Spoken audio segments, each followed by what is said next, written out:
Hey everybody, welcome back to the channel. Today we're walking through the book of Job yet again. We're going to be in chapters 32 through 37, and this is kind of a pivotal moment in the book of Job. It's kind of where everything begins to shift. Up until now, Job has been defending himself, his friends have been accusing him, and the conversation has gone round and round in circles like duck, duck, goose. But then a new voice steps in, a fella named Elihu. He's younger, he's been quiet up to this point, but now he decides it's time to speak, and what he says prepares the way for when God speaks in the chapters to follow. In chapter 32, in verse 2, it says that Elihu became angry. He was angry because Job refused to admit that he had sinned and that was right in punishing him. He was also angry with Job's three friends, for they made God appear to be wrong by their inability to answer Job's arguments.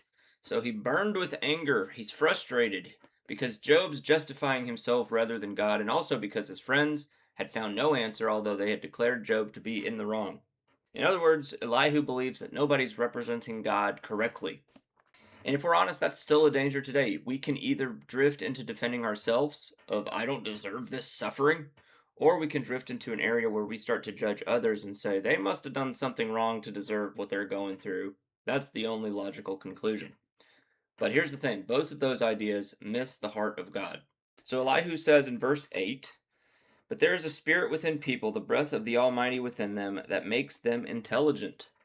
Not age, not experience alone. The Spirit of God is where wisdom comes from. So the real question is not, how long have you been alive? It's, are you listening to God? Are you listening? Then he says in verse 18 of chapter 32, for I am full of pent up words, and the Spirit within me urges me on. He's comparing this sort of need to speak with a pressure building up inside of him. He's ready to burst, and here's the takeaway. When God puts a truth in us, there are moments that we have to speak, and silence can be disobedience, even if speaking up might be uncomfortable. We don't have to be loud, we don't have to be arrogant, we just have to be faithful. And then in chapter 33, Elihu leans in even further, and in verse 12 he says this, but you are wrong, and I will show you why, for God is greater than any human being.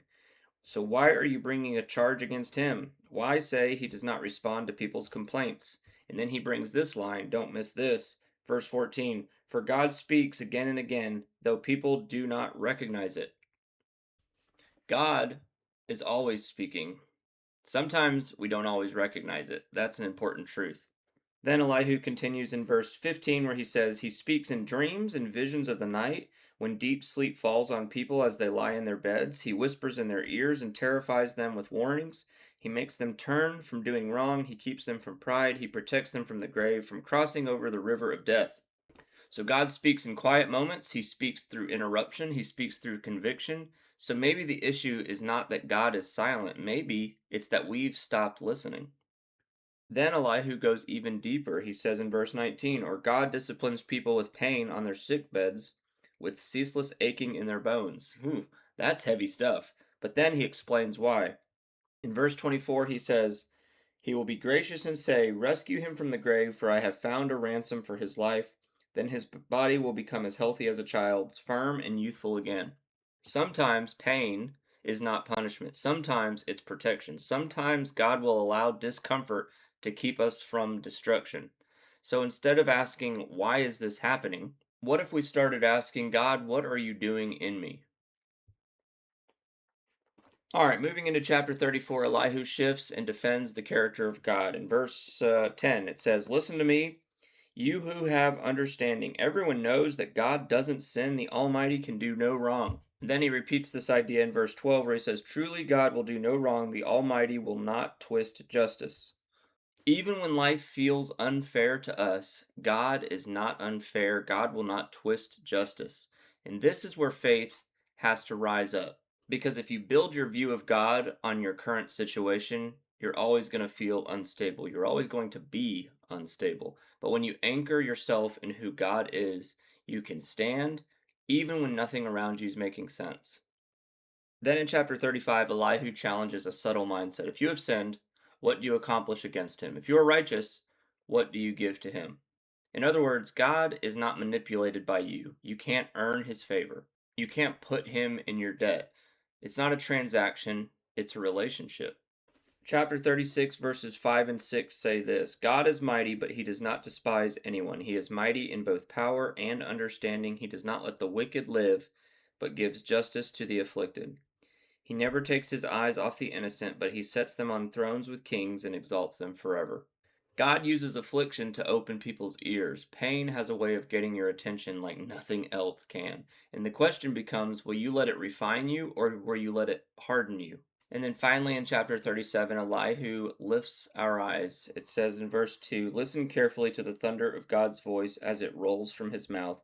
It rolls across the heaven, and his lightning flashes in every direction. He points to the storms, he points to the snow, he points to all these things about creation that declare God is greater than me. God is more powerful than me. And he ends chapter 37 in much the same way in verse 23, where he says, we can't imagine the power of the Almighty, but even though he is just and righteous, he does not destroy us. No wonder people everywhere fear him. All who are wise show him reverence. We can't fully understand God, but here's what I know: we can fully trust him. So let me leave you with this picture. You're in a storm. You're out at sea. The waves are crashing all over the place. You can't see any stars in the sky. You can't see any land on the horizon. Everything around you feels chaotic. But your captain, this is your captain speaking, your captain knows exactly where you are. And that is the picture of God. Even when you don't understand what he's doing, he knows exactly where he's taking you. He knows exactly the purpose behind the season that you are in right now. So maybe you're in one of these seasons that Job is in. You've been hurting, you've been confused, maybe you're even questioning God a little bit, but hear this: God is still speaking. He's still speaking through his word, through others around you, through your circumstances, and through moments that are subtle that you might even be overlooking. Your pain is not pointless. So for us, we need to shift the question just a little bit in our minds. Not just, God, why is this happening to me? But God, what are you doing in this season? What are you teaching me? How are you shaping me? What are you preparing me for? So if you've been leaning on your own understanding, I challenge you to come back to trusting God. And if you've been questioning God, I challenge you to come back to him and his character, knowing that he will not twist justice. And if you've stopped listening, then ask him to open your ears once again. Won't he do it?